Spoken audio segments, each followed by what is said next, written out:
Hello, everybody. Today I'm talking about Saturn retrograde in Sagittarius, which is happening from 30th of April to 18th of September 2019.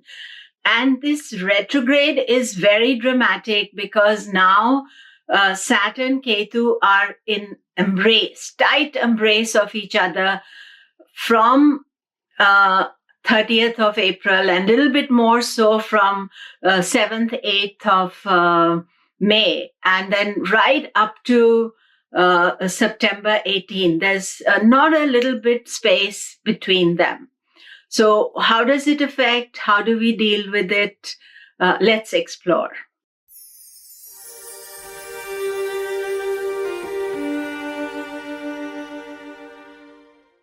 Hello, everybody. This is Komilla Sutton, and I'm talking about this tight Saturn Ketu embrace that we are all experiencing in 2019.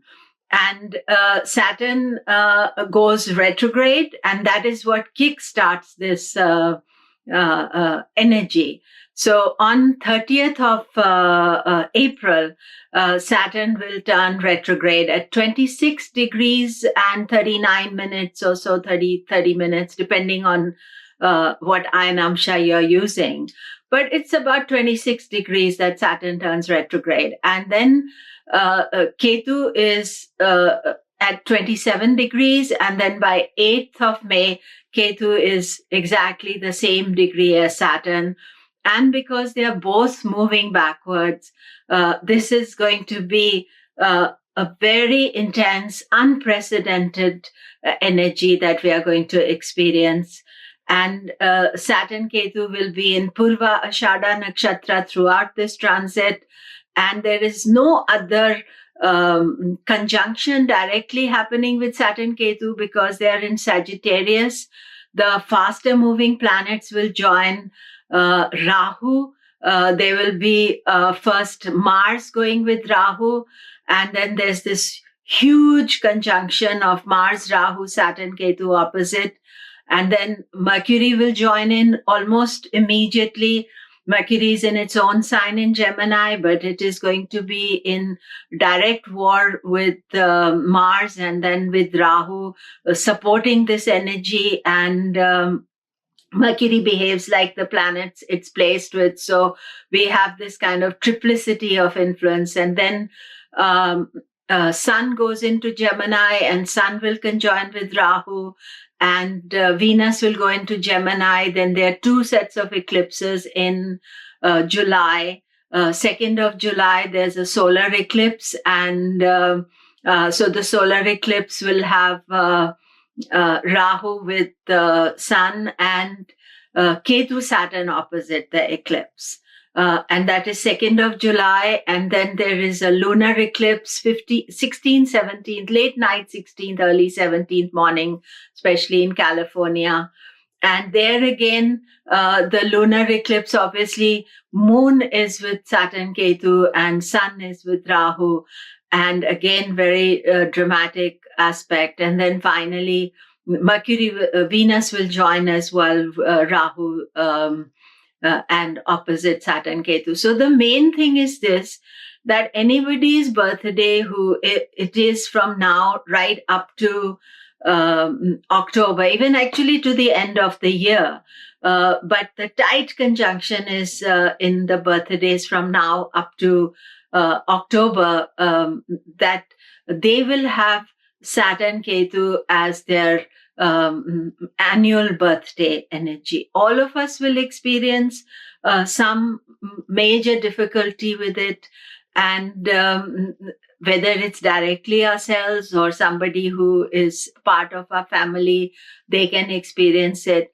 But the key dates to remember is firstly the start of this Saturn retrograde.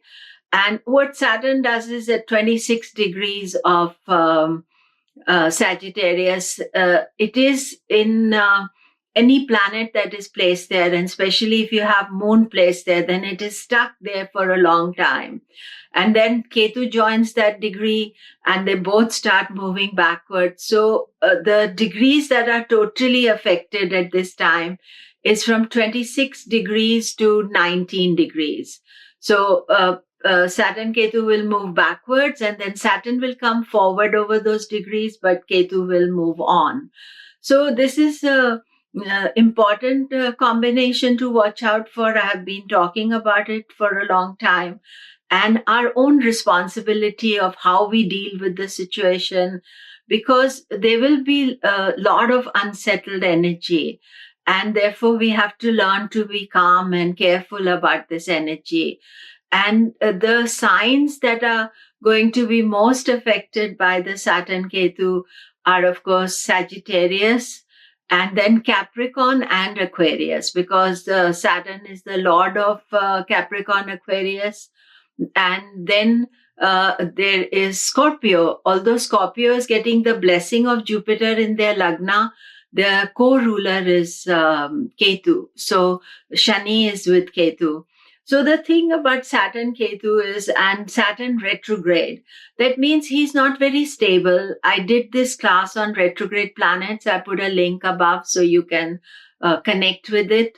And also specifically about Saturn retrograde as well in your natal chart.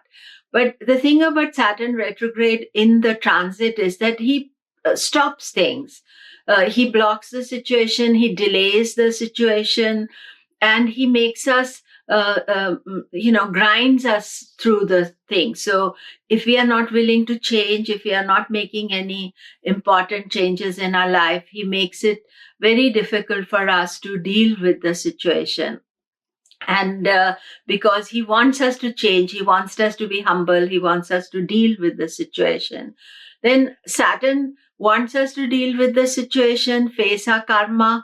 Ketu says, we should have moksha, we should give up everything. And therefore, Ketu is doing the opposite. So you're sort of pulled in two directions. One part of you says, I should leave everything. The other part of you says, no, I should face up to the issues. My personal view is that we should face our responsibilities, and that itself will bring moksha to us. That itself will make us realize avoiding them, cutting away from them is not such a good idea. But you see, Ketu is very divisive. He will want to cut away because remember, he's headless. He is in his negative form. That's what we don't want to bring up forward. He can be very angry and frustrated and fiery. And so we want to keep that energy down as far as possible. And even in ourselves, if we feel frustrated or angry, then this is a good time to do some puja, to do some mantra. And the best puja to do is to Lord Shiva for overall energy. Shani, you can do puja for Shani himself. You can do Shani mantra. You can do for Ketu, you can do puja for Ketu. But mostly I like to do for Ketu Lord Ganesha. And so you can do puja for that. You can, most important is that you are watching yourself, not getting too negative, not getting too angry with the world, not getting frustrated. Remember that these are tough times and everybody is dealing with it. And therefore, we can be responsible because we are astrologers. We are understanding that this is happening. So in the world situation, you'll see many dramatic things happening. Even today, as I'm recording, the Notre Dame Cathedral is burning in France, which is very sad and tragic. And, Jupiter is in Gandanta and Saturn about to turn retrograde and Ketu. So 3 planets in Sagittarius. So Sagittarius is a sign of religion. So you may see some religious issues. The main thing with these difficult transits is don't try to pre-guess what is going to happen, because that is the part of the thing that we never know what and how the energy is going to manifest itself. All the thing is this, we have to keep our head down, do what is important, be truthful, be straightforward, and don't make big changes. This is not a time for material things. It's a time to be more spiritual. And that is what will get you the most peace, that will get you least anxiety. Because remember, the whole world is facing this transit. And, while we haven't faced this for many, many years, it is still a very important one, and we are born to face it. We are living through these times. So that is the key factor. All the best. Do remember to subscribe, and also to like this video, and check out my website, komilla.com. Thank you again.